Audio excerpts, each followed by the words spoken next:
Стойнев, ще ви помоля, процедурата ми е по начин на водене към Вас.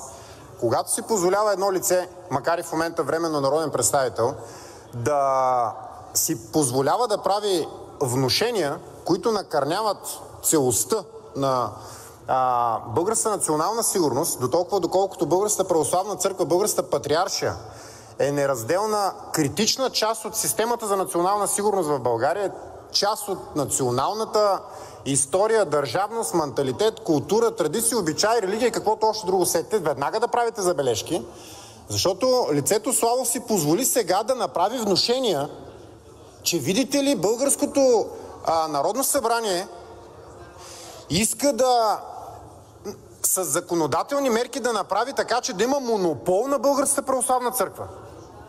И едва ли не се прави закон, специален закон. Същите тези представители на тази формация ППДБ предложиха законопроект за едно лице, за Борислав Сарафов. Няма проблем за главния прокурор, има проблем за патриарха. Така ли? Славов, не ви ли е срам? Не ви ли е срам? Вие сте предатели, разбирате ли? Предатели! Много ви моля, господин Костинов.